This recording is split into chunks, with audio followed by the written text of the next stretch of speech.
بسم الله الرحمن الرحيم. الحمد لله رب العالمين،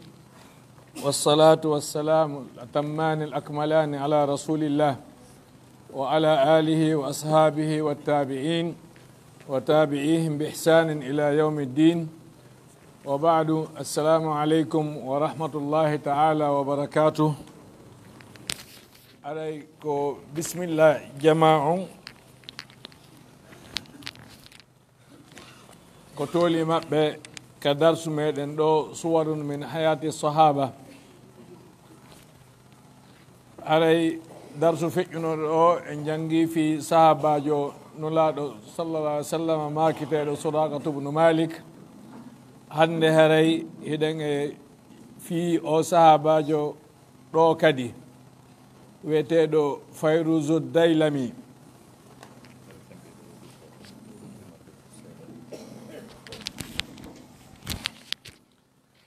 فيروز الديلمي. فيروز رجل مبارك من أهل بيت مباركين، محمد رسول الله. معنى كونغول أدي ترى كونغول دو كو فيروز أو كو نت دو ودا دو باركي إيودو غال وابا بباركي ko makingol kongol ɗo ko nulaɗo meɗen sallllahu alayhi wa sallam.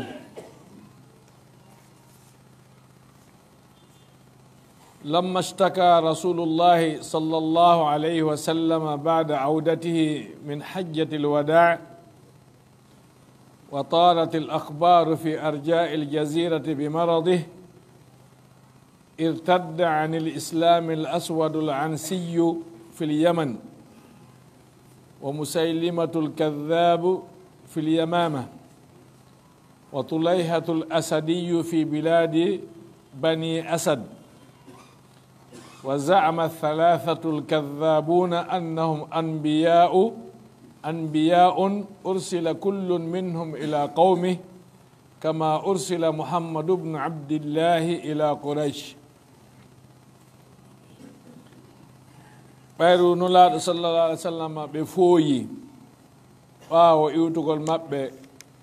ka hajjatul wada feeno ɓe hajjoyno ka hitaande sappa ɓere ɓaawo fergo maɓɓe ngon ɓe seeni no ɓe hajjoyi. iwtugol maɓɓe ton ɓe fooyi. ɓayru noon ɓe fooyi kabaru nawnaare maɓɓe nden saakiti e nder leydi ndin fof andi nulaaɗo no fooyi. ka ɓe annduno nulaaɗo fooyi, woɓɓe maɓɓe yalti ka diina l'islam no jeeya e maɓɓe al aswadul ansiyu. wonaa noon o wiyete ko abhalatu kan bun kaab, ko noon o wiyete, kono ko inde aswad on ɓuri jaalaade e makko. on ɗon yalti ka diina ka leydi yaman. musailamatul kadhabi yalti ka diina ka leydi yamama, ɗum ko sengo dow yaman. tulayhatul asadi on ɗon kadi yalti ka diina on ko yiyaɓe e leydi bani asad. ɓeeɗo tato noon gooto fof e maɓɓe wi'i wondema kamɓe kadi ko ɓe annabaaɓe. allahu on nuliiɓe e yimɓe maɓɓe ɓen no o nuliri noon muhammadu bun abdullahi e qouraish. haɗi ɓe jaɓino diina kam ɓe naati ɓe yalti. كان الأسود العنسي كاهنا مشعبذا أسود النفس مستطيل الشر شديد القوة ضخم الهيكل. الأسود العنسي هذيك قول لي ترو وميل ياغل كاهن. شعبذ قول له وشعوذ كون شعوذ كو كلا حيلة ko wawata bonnude haqqille goɗɗo faamina mo goɗɗum hana wona ɗum kala ko mile waɗata ha goɗɗo jiɓo kala ko on tigi jiɓata no inne sha'wada e haala arab ko ɓuri mawnude kon e mum ko sihir jon noon sha'wada o no naati nder toon e sa'i goo ko hiilaaji ɓen tigi ɗaynirta e sa'i goo ko hottagol piiji e sa'i goo ko ƴoyreji kono fof mum si tawi tun wona haqiqa o gollitira haɗa woni sha'wada ko aaden gollitira e ɗo mileyagal ɓawla wonki yaajuɗo bone sattuɗo doole janɗa ɓandu ko ni o sifori kanko si faala sifade mon ko ni o wayi ɓandu makko nun ko aaden tiiɗuɗo jon doole bonɗo eno satta wonki yurmatake wa kana ila dhalika fasihan yahlubu l albaba bi bayane e hoore ɗum fof ari ko aaden jon ɗengal wawɗo haala so o yewti a heɗantomo sa heɗikemo ayinne ko gonga woni wolde dahiyatan qadiran ala llaibi bi uquli l ammati bi abatilih kowoni dahiya ko ƴoƴƴuɗomo foolatake e ƴoyre mum nden ɗum woni dahiya oɗo hari himo wawi fijirde haqqillaji yimɓe ninaniɓen ɓe fotti o wurta haqqille maɓɓe ɗen o fewtina haqqille maɓɓe ɗen ka o faala ɗon imo wawi ɗaynude wa igra il khassati bilmali waljahi walmanasib si o ɓanniti woɓɓe ɓen ɗo wonni takko makko ɓe o gollidata ɓen ɓen ɗon on o jonna ɓe jawle buy noon o waɗana ɓe teddule o jonna ɓe laamuji ɓeeto ko ɗaynugol ɓe ɓeeɗo ko yeynugol ɓe seede mo ƴoƴi yimɓe ɓe ninaniɓe a wata okkorde ɓen ɗaynaɓe wonɓe takko ma ɓen a wata ɗaynude ɓe jonnaɓe ha ɓe welto ɓe tawa ko ɓe wondi e makon ɓe mari nafa e mum wa kana la yadharu linnasi illa muqanna'an li ihatati nafsihi bi halatin min alghumudi walhayba ari tuma o yaltiti e jama o wo o ƴetta e linsere o taara yeeso makko ngon fof ko guite ɗen tun fino yiira jama o goɗɗo yiyata yeeso makko ngon kayna ko waɗugol goɗɗon e ka yeeso ara goɗɗo yiyata on tigi fiitu yo ɓeydu honno wendana waɗgol mirin e makko fino jama o ɓuramo hulirde tuma yiiɗa momo suumi goɗɗo yiyata yeeso makko ngon so wooli haala kan no toowi hika nani nikka feewi donc jama o fof haɗa hannde kadi no inni oɗo ko Allah okkimo kon Allah okkali sifa buy ko ɗum ɗayɓe ɓen wolata wa kana an-nufudu fi l-yaman idh dhaka lil abna'i wa ala ra'sihim Fayruz ad-Daylami sahibu rasulillahi sallallahu alayhi wa sallam on tumari laamu ngun yaman ko e juuɗe ɓe wiyeteɓe abna no jeeya e hoore ɓen wiyeteɗo Fayruz ad-Daylami sahabajo nulaɗo sallallahu alayhi wa sallam wal abna'u ismun yutlaqu ala jama'atin min annasi آباؤهم من الفرس الذين نزهوا من بلادهم إلى اليمن وأمهاتهم من العرب إنما أبناء ko ɓe faani ɗo ko inde wonanode wi'ede jama no wodunoɓe innaɓe abna ko honɗum woni ɓen baabiraɓe maɓɓe ɓen ko farisiyankoɓe arɓe yaman ay noon ɓe ari ɓe hoɗi yaman ɓe resi sonnaɓe yamanɓe ɓen ɓe jibini ɓen ɓiɓɓe baaba on ko janano nene on ko ɓiɗɗo leydi ndin jonnon ɓeɗo ɓe inna abna ɓe innatake farisiyankoɓe piir ɓerneniraɓe maɓɓe ɓen ko yamaniyankoɓe ɓe innetake yamaniyankoɓe pire ɓayr babiraɓe maɓɓen ko farisiyankoɓe on tuma noon ɓe suɓani ɓe indiɓe al abna ɓen ɗon noon Allah okkornoɓe doole haa ɓe laami ko inneten comme métis ɓe heɓuno doole haa ɓe laami وقد كان كبيرهم باذان عند ظهور الإسلام ملكا على اليمن من قبل كسرى عظيم الفرس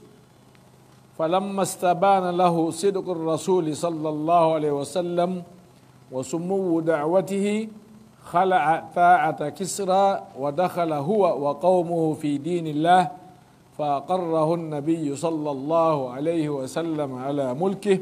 وظل فيه إلى أن مات قبيل ظهور الأسود العنسي بزمن يسير لامنو بدون wonno ɗo hoore maɓɓe on ko badanu o wiyete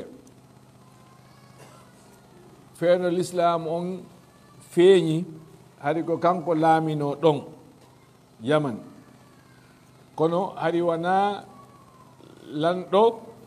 hertiɗo e laamu mum ko laamu ngun kisra to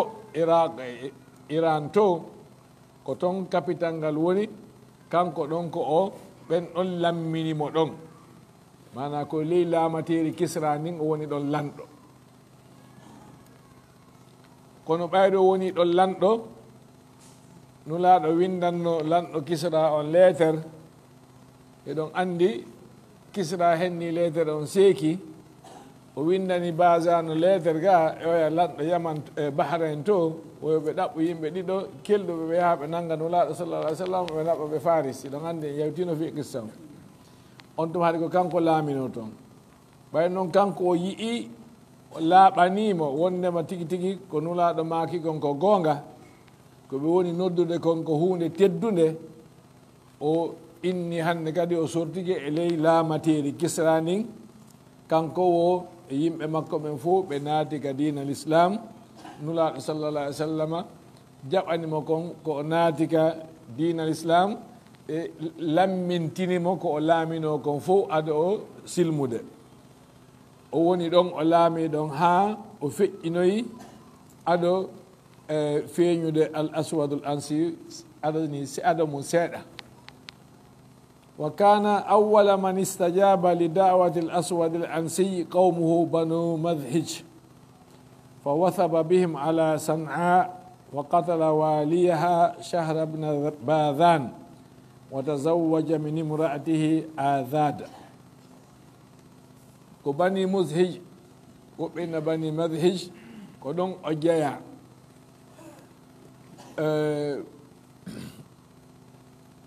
ndaara oustage sharif stayno ne o ñande goo heɓa tableau hon seeɗa ni mi waɗa ɗo carte on toso kon fino jama o heɓu physionomie ko wonɗen janngude kon leydi ndi wonɗen janngude fi mon jasiratul arabia ko homɓe wonno honto ɗon haɗa si ɗen waɗɗe yewtude en anday ko fi homɓe wonɗen yewtude ɓayru o noddi tike ko attino jaɓandemo ko musidal makko ngal bani muzhij be anden ko honto ɓen hoɗirno ɓayru ɓen ɗon jaɓanimo o heɓi taw ko yaata yimɓe temeɗɗe jeeɗiɗo haɓoɓe jaɓanɓe mo ɓe fokkiti ɓe ari honno weteran ɓe arani san'a yaman fenɗo ka nanto san'a ɗon ɓe ari ɗon haɗi ko shahra badan laamino ɗon e inde nulaɗo sallallah alih w sallam wari o lanci ɗon o warimo o jatti ɓeygu makko o waɗimo ɓeygu makko haɗi sahabaɓe gono toon ɓe dogi wono Muaz bun Jabal en ɓe dogi ɓe yaari nokku goo ɓayɗo gayni ɗon thumma wathaba min san'a ala almanatik al ukhra ɓayɗo o hetti san'a o yahani ɗiya région ji kadi fa ja'alat tatahawa tahta darabatihi bi sur'atin mudhila hatta danat lahu albilad alwaqi'atu ma bayna hadramawta ila taif ɓayɗo o hetti san'a ko noon o fokkiti hande kadi omo wadde guerre saare ndo hewti wo o hetta nden ɗon saare few ɓen ɗon o fof o wawa ɓe o hetta saare nden ha leyɗe ɗen fof tigi tigi on wonti e ley juuɗe makko gila ka wiyete hadara maut ha hewti taif takko makka ga ɗum ɗo fof o laami wama bayna al bahrain wal ahsa ila adan gila bahrain dow to kadi ha adan ley ga ɗum ɗo fof kadi o laami mana leydi yaman ndin fof feyno ɗo e leydi najran ndin nder arabie saoudite ton fof feyno ɗo e fof wonti laamateri makko o waawi fof yani kala ɓe o tawi ɗon o waawa ɓe ɓeya doga ɓe yara nokkugo ɓe suuɗo woɓɓe ɓen lutta e nder leydi ndin ɗon suuɗa dina mum kam fiino hisira wa kana mimma saada al aswad al ansiya ala khida'i nnasi wa istimalatihim ilayh daha'uhu alladi la hududa lah ko wallunomum fi ɗaynugol yimɓe ɓen ha o murtinaɓe ɓe jaɓanamo ko ƴoyre makko feƴƴutude nden ƴoyre himo ƴoƴƴuno ƴoyre nde ala keerol faqad za'ama li atba'ihi anna lahu malakan yanzilu alayhi bilwahyi wa yunabbi'uhu bilmughayabat o haalani yimɓe ɓen o mari malaikajo addanomo wahyu hollitamo piiji wirniɗi ɗin fof andinamo o inni ɓe malaikaji no arde haalanamo kala ko fewndi joni noon no ɗum ɗon laatora ɓe o ɗaɓɓa laawol ndaren ɗo ko waɗno wa kana yu'akkidu hadha za'ma bi uyunihi alladhina bathahum fi kulli makan o imminayno yimɓe o hokkora ɓe mbuuɗi buyyo ɓe yaho ka nder leydi ɓe jinda e caye ɗen e fulawaji ɗin e koɗoli ɗin ɓe yiida e yimɓe ɓen ɓe yiida e oɗo o yewta ɓe ɓe yewtira e ɓen ɗon ha ɓe anda probléme ji ko oɗo mari oɗo ko nawnaji mari oɗo ko ñamale mari oɗo ko ɓiɓɓe woni jiidaki ko oɗo ni e ni ni e ni ni e ni mo ɓe anda gundoji yimɓe ɓe mbuyi wa yanfudu ila asrarihim wa yataarrafu ila mushkilatihim wa yakshifu amma yatalajlaju fi sudurihim min al amani wal amal thumma ya'tuhu biha sirra so ɓe ari ɓe humpitigue ɗum ɗo fof ɓe naata e yimɓe ɓen ɓe corkita ha yimɓe ɓen ɓe anda ko honɗum e yimɓe ɓe mari e probléme ji ko honɗum ɓe woni miijade ko honɗum ɓe woni yelade ko honɗum maapini ɓe ko honɗum aanidi ɓe on tuma noon ɓe immo ɓe ara gundo goto goto ɓe ara ɓe haalanama kaarijo mani to de kaarijo on no mari probléme hunde kaari fewno ɗo kaarijo no mari probléme hunde kaari fewno ɗo fa kana yuwajihu kulla dhi hajatin bi hajatih wa yabda kulla sahibin bi mushkilatin bi mushkilatih hande kadi ɓayru mo hompiti so moɓodiri jama o inna kaari aru gonɗum fa Allah wona hunde kaari fa Allah o maƴa o ina hi goɗɗum tigui de ina arɗo jaɓu yaho o nodda kaari ina hiɗa mari ande hunde kaari ka andi koko ɓe wi ko himo mari malaikajo anndo ɗi piiji o inna o aru o waɗana ɗum wa yaati li atba'ihi min al ajaibi wal garaibi ma yudhilu uqulahum wa yuhayyiru afhamahum on tuma ɓe yimɓe ɓe jokkuɓe mo o waddana ɓe piiji ngalɗinɗi piiji juhuɗi ko waɗata ha tigui tigui haqqille maɓɓe ɗe noon ka famude hande kadi tawa ɗo on ɓe gayni jiɓade hande kadi ɓe jaɓanamo ko woni wiide ɓe kon hatta galuda amru bimana istadda bima nana ha fi makko on tiiɗi moƴƴa wastatarat da'watuhu kama tastatiru nnaru musta'iratu fi lhashimi yabis fi makko on yaaji no yiite yaajirta e nder huɗo yorko hande kadi hewti nokkel ɗi fof ko wakkilare makko nenndi ma kadat tablugu nabiya salawatullahi alayhi anba'u riddati l aswadi al ansi wa wuthubihi ala lyaman hatta sayyara nahwa ashratin min ashabihi birasaila ila man yatawassamu fihim alkhayra min ashabi sabiqati fi lyaman ɗo e hewtu tunnulaɗo sallllahu alih wa sallam habaru makko on wondema o yaltika diina o yani e yaman o hetti toon nulaaɗo sallallah alih w sallam ɗaɓɓiti sappo e sahabaɓe maɓɓe ɓen e jonni ɓe leeterji yoɓe saakito ɓe yaha e nder leydi yaman mo ɓe yaha e nokkel kaari yiida e kaarijo nulaaɗo no yoyno jikki e woɓɓe adinoɓe naatude ka diina ɓen ɓen ɗon on yoɓe yaha haa ɓe yiida e maɓɓe ko honɗum woni ka leeterji toon yahudduhum fiha ala muwajahati hadihi lfitnati alamyai bilimani walhasm wa yamuruhum biltakhallusi min al aswadi al ansiyi bi ayi wasila leeter on ko nulaaɗo no yamirde ɓe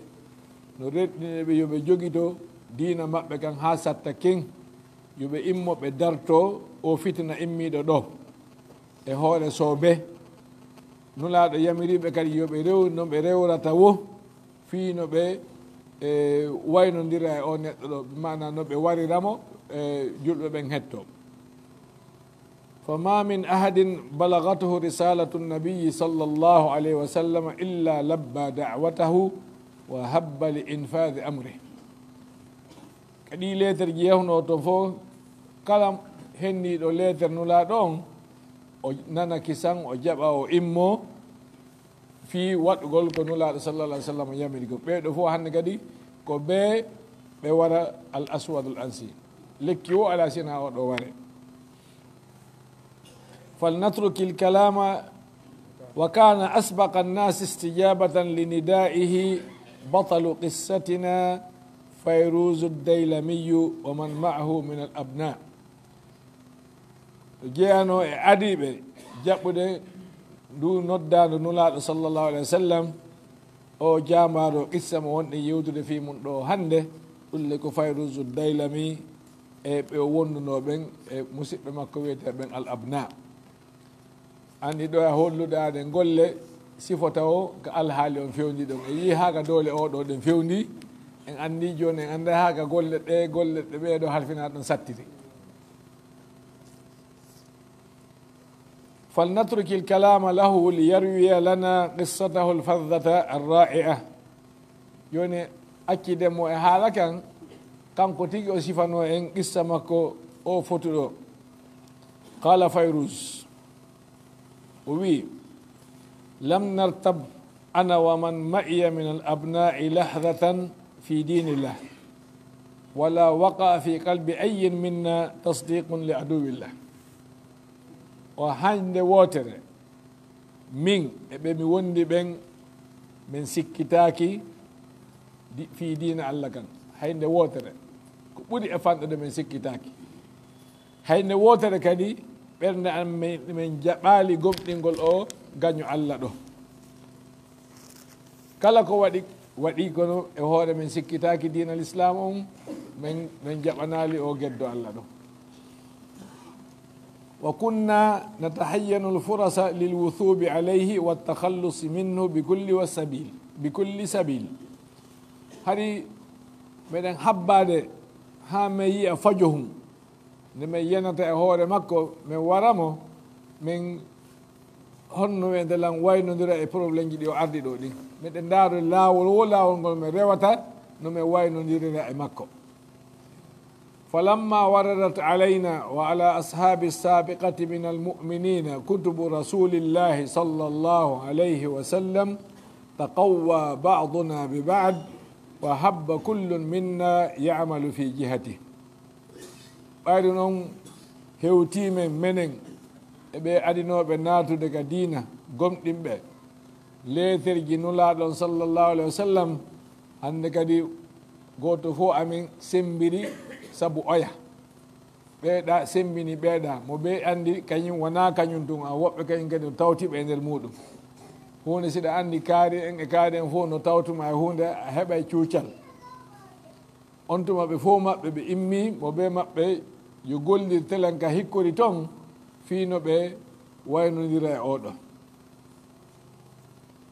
wa kana al aswadu al ansiyu qad dakhalahu al ghururu wal kibru lima asaba min najah ɓayru allah okkimo polgal molanagal hettugol ndi leydi ɗo fof laamagol ɗum ɗo fof hande kadi mawnintinare e yiingo o tawi ɗum ɗon hande kadi ɗum waɗi ha o mawnintini moƴƴa noon faamini wasi makko ala فتاه على قائد جيشه قيس بن عبد يغث أنتما himo wanno hoorejo larme makko on hikkinoɗo e makko on ko woni hoore larme ɗen ka fokkitete wo ko on o yamirta hande kadi o fuɗɗi hayfinde fi on ɗon mawnina fi hoore makko on ɗon no inne Qays ibn Abdi Yaghuth o hayfini fi makko wata jabbara o mawnintini moƴƴa وتغير في معاملته له حتى صار قيس لا يأمن على نفسه من بطشه har hande kadi tawi hoorejo lanme makko ɗen gayni hulde ɓayru tun o wayi ni o amata yamirde yoɓe warmo kanko hoorejo larme ɗen ɗum mapinimo ɓayru ɗum mapinimo kanko Qays fa madaytu ilayhi ko fayru zone wolde mi ana wabnu ammi ذا زويه وأبلغناه رسالة النبي عليه الصلاة والسلام ودعوناه لأن يتغدى بالرجل قبل أن يتعشى به أنتم إمي من مسيطانغو ويتر ذا زويه من يها من هوتي قيس إن حالني منولا وأني من أوليتر o ɗo kadi o waylanikema o sansanikema min inni ko waɗata eto soƴƴirama ɗo e hirtordema ɗum ko haala woleteka fi guerre gañuma on wona ya jonnumo e saa'i ha o prépare o fino o wawire ɓayn noon ko hirande soƴƴare wiya kamɓe ko soƴƴare hirande ɓe innata gañuma on eto soƴƴiramo na ɗum o hirtortoma an sa immaki yananɗamo kanko o yana e ma wota habbo ha gañuma o yana e hoore ma imma an yaha yana e hoore makko ɓayre noon ɗum ɗon hewti fansharaha li da'awatina sadruh wa kashafa lana an sirrih wa ra'ana ka annana habatna alayhi min as-sama ɓayre men sifanike mo ɓerde makko nden hentinani haala amen kon o sifani men noon gundoji makko ɗin o yi'i men wasi wondema ko Allah itti men ka asama ɗo jippi nanimo fi faabagol mo ande nde wonno nden e mum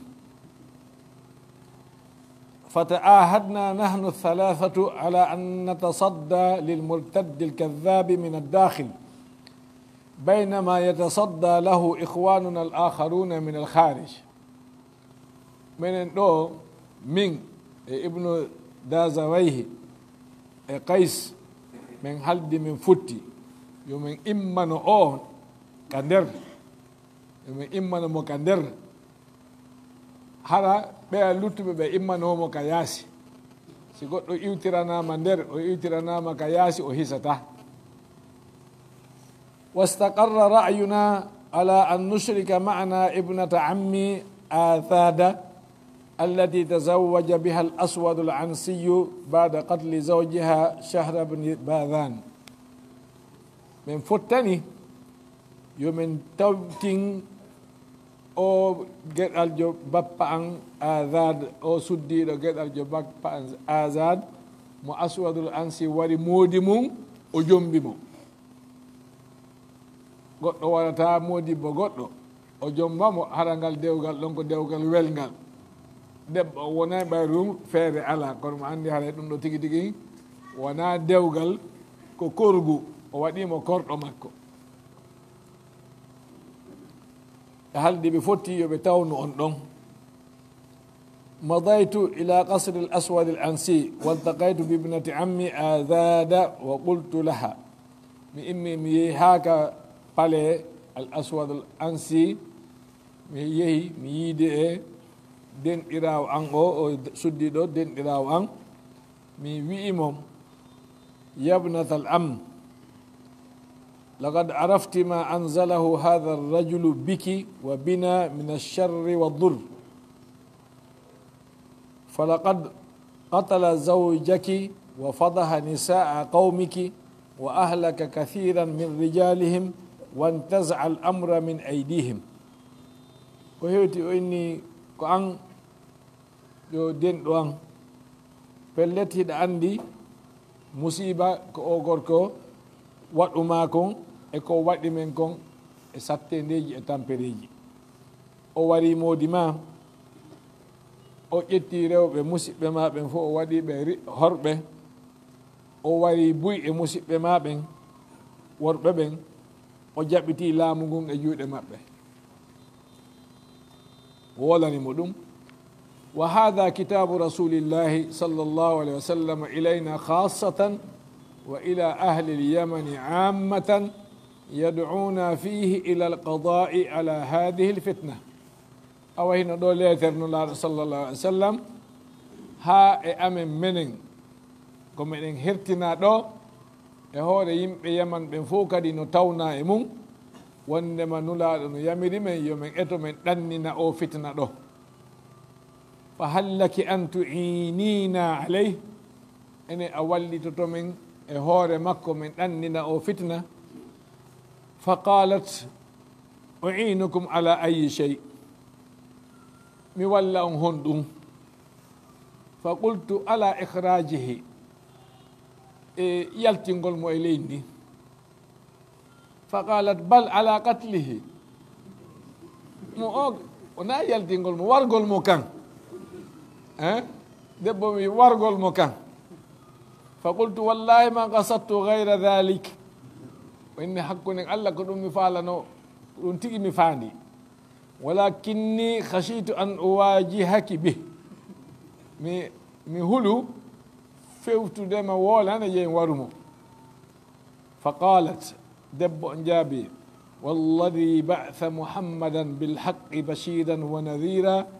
martabtu fi dini darfata ayn وما خلق الله رجلا أبغض إلي من هذا الشيطان ووالله ما علمته منذ رأيته إلا فاجرا أثيما لا يرعى حقا ولا ينتهي عن منكر nane dey ande wo rewɓe tigi tigi wona yewni yewtude wona de yoni nani o wii mi woniri on nulirɗo nulaaɗo sallallah alih wa sallam goonga yo wewlin waɗuɓe ko moƴƴi ɓen o kambana waɗɓe ko boni ɓen ha hande mi sikkitaki ka diina am few ber hiñƴande mi sikkitaki diina am kam ber hiñƴande allahu tagali gorko momi ɓuri añude hewti o cheytane ɗo mi woniri Allah mi iirali o mi andirali o gila mi yi'imo sina wondema ko aaden feƴƴutuɗo bone woni faajiri komo bone mum feƴƴiti aaden jokkuɗo piiji bonɗi mo anda hakke mo accata waɗugol ko boni ko ni o wayi fa qultu wa kayfa lana bi katli joni noon ko honno waɗe min waɗɗata fi wargol mo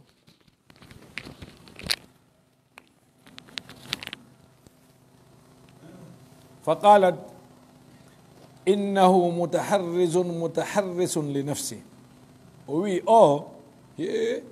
ko aade reeniɗo uddutuɗo gite ɗen fi makko mo reeni moƴƴa noon mo udditi gite makko ɗen kadi mo ayni hoore makko moƴƴa hay huune feƴƴata o andani wa laysa fi lqasri makanun illa walharasu muhituna bihi gayra hadihi lhujrati naiyati lmahjura ka pale ɗo soɓɓundu ala nder gasi wona goɗɗo no darino ayni ala ka goɗɗo natira ɗo ma o yaltira ɗo hara goɗɗo yaalimo sina nokku gotum pet cuhun no ɗa cuhun egga kon ko ɗum ɗon pet woni goɗɗo daraki toon aynowo fa inna daharaha ila makani kada wa kada ala lbarriya kon cuuɗum ɗo sa yaltiri ɗon ko nokkel kaare wonɗa yaade ka burure sa hewti ɗon ka burure wonɗa yaade fa ida amsaytum fanqubuha fi atamati lleyl wa satajiduna fi dakhiliha alsilaha walmisbah woni si jemmini iwde ka burure aron jason gawol ha naaton nder ga on taway ɗon miɗo waɗani on ɗon honno telan lampu e aalaji haɓirɗe وستجدونني في انتظاركم ثم ادخلوا عليه واقتلوه on tuma so naatiri ɗon naatiron ɗon ɗon haa hewton ka o waalata ɗon on tawa e lammiɗo takko makko ɗon on tuma noon so hewti ɗon on waray mo fa qultu ko fayruse on yewtude walakinna naqba hujratin fi mithli hada alqasri laysa bil amri alhayyin tufugol chambre iwra ka yaasi tufa haa yaltita e sifa ɗe galle ɗo no wona huuɗe newide dey faqad yamurru bina insanun fa yahtifu no gasa goɗɗo ara tawa meɗen gesa ɗo tun o ewno wa yastasriku lharas o ewno aynuɓe ɓen fa yakunu ma la tuhmadu uqbahu on tuma koko yalano ka kon laatoy to ɓe aray ɗo ɓe nangame fa qalat ma adawta alhaqa on ni tigi tigi on ko woluɗa ɗo kon a feƴƴali gonga on ko ɗum ɗo tigi woni gonga on wala kum indi ra'yi kono miɗo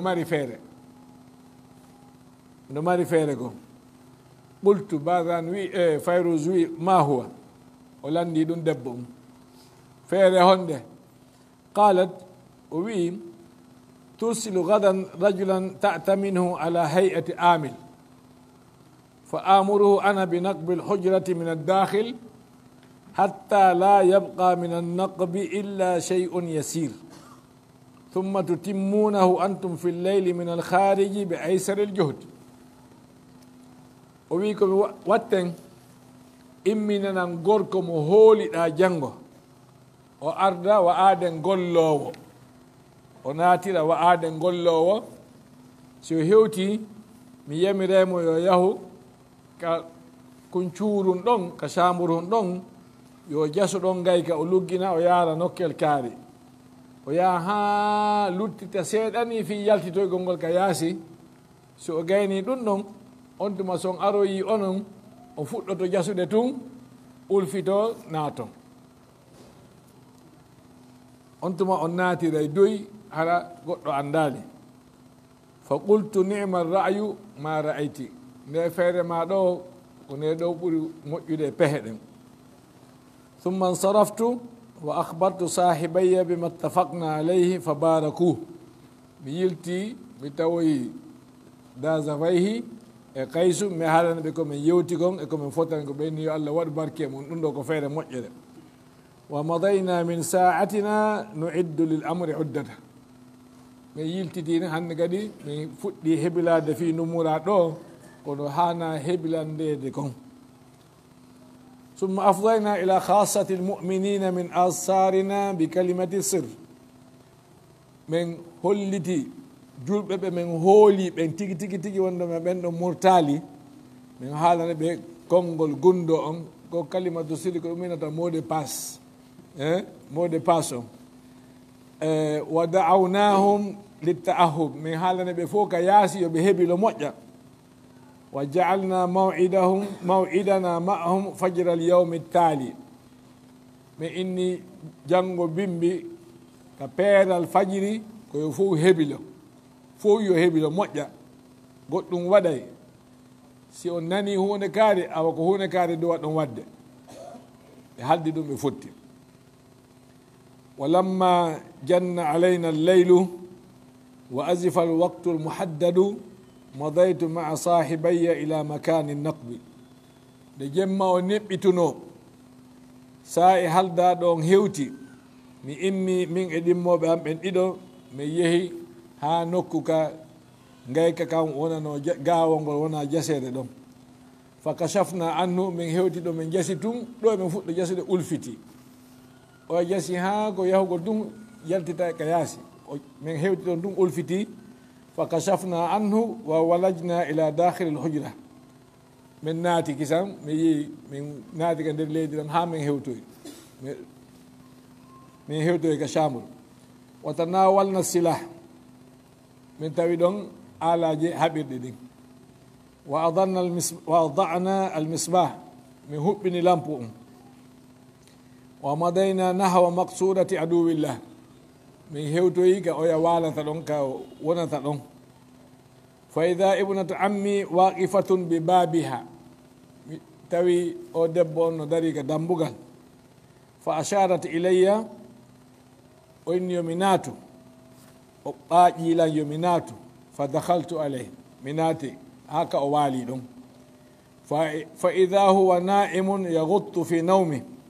o inni tawi himo ɗaani himo hira fa ahwaytu bichafrati ala unuqihi fa khara khuwara thawl on tuma mi ƴetti laɓi welki kin mi naɓi ka dande makko fi hirsugol mo o ooli ko honno ngaari ooloto wattaraba ittiraba albair almadbuh o fitinni wasi honno wiyete allah ngeloba hirsama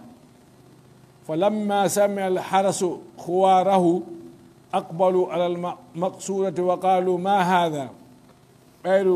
aynuɓe ɓen nani ko woni oolade kon ɓe ari ha ka takko samuɗo ɓey ko honɗum fa qalat lahum ibnatu ammi insarifu rachidina yiltire doyi fa inna nabiya llahi yuha ilayhi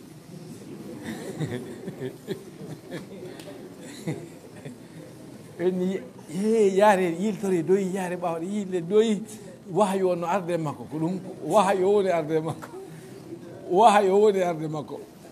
fansarafu ɓe yilti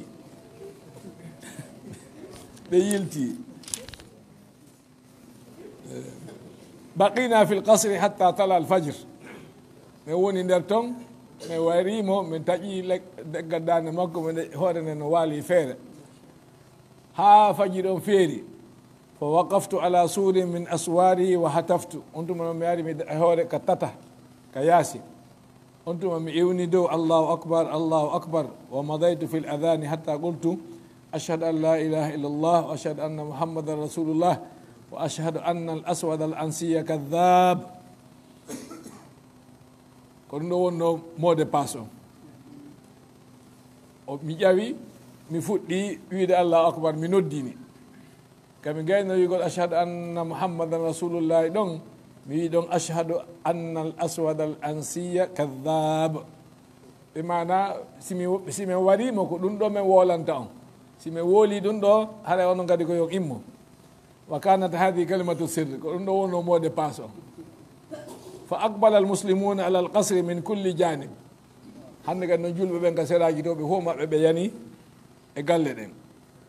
wa habba alharasu madhurin lamma samiu l adan on tuma aynanoɓe ɗon ɓen fof hawti no huuli ɓe nani wondema aswad ansi ko kadhab han mo innede ko annabajo feeno walato jemma joni noon subaka hewti innama ko kadhaba ɗum wolama e kene hande kadi ɓe ngalɗi ɓe andi goɗɗum sansike watalahama alfariqani baduhum bi bad ɓe nangodiri julɓe ɓe no wiide ka yaasitoɓe ano nder ga ɓe nangodiri fa alqaytu ilayhim bi ra'si l aswadi min fawqi aswari l qasre on tuma mi ƴetti hoore makko nde mi feri ley hari miɗo dari dow mi ferinde ley ɓayruɓe yii ko hoore makko nden tigini hande kadi doole maɓɓe ɗen fof maayi fa lamma ra'ahu ansaru wahanu wa dhahabat rihum mana quwwatuhum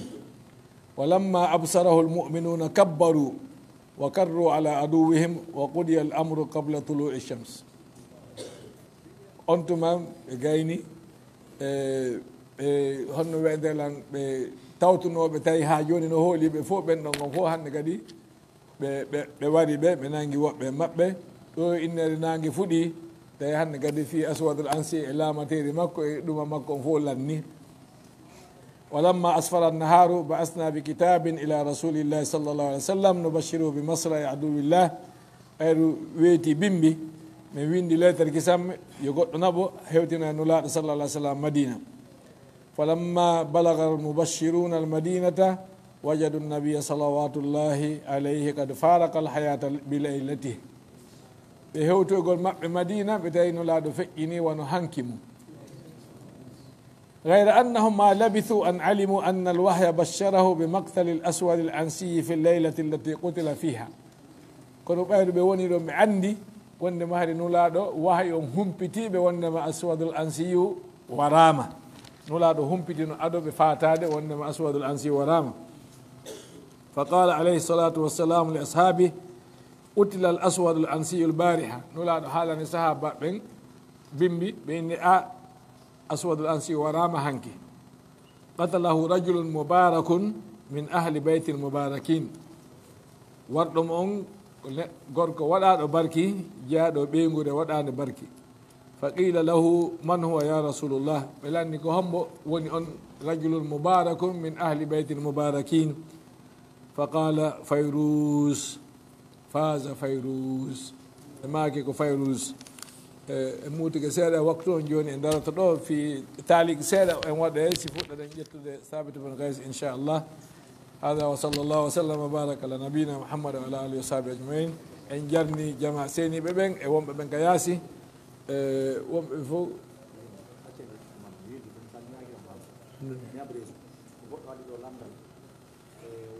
sonnade o eskino sella ka o landito hoore makko o samandema moodi makko mo jokki sonnade goo tawkay naɓindi makko par ce que o tertimo kanko mo salamimo mo jokki sonnade ka yaasi o sino sella ka kanko o tokko hoore makko masalatu dewle ɗen toujours ko ɗum ɗo woni probléme o alkhul'u kalama ko ɓen wi debbo si o lorlori dewgal tawi lewgal ngal wonanimo lorra himo wawi tortade hoore makko ngol tortagol hoore kan lorra ɗon noon ko eɓɓete ɗum lorra kan ko eɓɓete ɗum e saa e goo ko angal dépense saa e goo ko angal ka wona hoɗo e saa e goo ko angal dankagol on tigi si o nawni saa e goo no wawi wonde hara ko angal tottalngol mo haqqeji makko ɗin ka balɗi no woniri wo no woniri si tawi lorra kan woni lorra tiiɗuka gorko on ko yo waaje fi yo artu ka saɗi am wi yo wonu ɗon yo o waaje debbo yo multumo si ronki yo jeejumo so ronki yo hulɓinmo seeɗa so gasali yo wullito e hoore makko si ɗum ɗon fof gasali hande kadi yo torto hoore makko yo torto hoore makko piiji ɗin ko ɗiɗi e juuɗe Allah woni no gasa ka gorko on tuuba woten taƴo wondema o tuubata few joni ettoɗen taw daren si tawi o tuuba o accita ko jokki kon si inden noon yo goɗɗum ngo waɗo ko si ɗon rewama ha rewete ɗen fof tawi marsali si inden noon debbo yo torto hoore mum kono innetake kala gorko bonnuɗo yo debbo on torto hoore mum ɗo kadi debbo si tortiki hoore mum o ala garanti ko hombo jomboytamo kadi janggo ko hombo komo faala on tigui ma komo o yeeli on tigui ka ko sifa oɗo ma ɓurɗo oɗo bonde pour wona on tigui hawju koyo daara toujours lawol no moƴƴintinire si ronkama ɗon noon inne joni a yo torto hoore makko haray si tawi gorko on woni gorko bonɗo e accowo ɓeygu mum jokka rewɓe jananɓe harayno dagani debbo on kaw torto hoore makko kono wona yo ador ɗum ɗon koyo sakkitor ɗum ɗon yo eto ko wawi kon kanko so gayni ɗon o etora woɓɓe goo kadi e woɓɓe goo kadi e woɓɓe goo kadi ha si fof marsali noon si o torto hoore makko haray ko ɗum wiide ɗo ɓe faala hara en respecta waktu toon seeɗa wona en feƴƴinti mbuyi yandi so tawi ko on question ɗon nam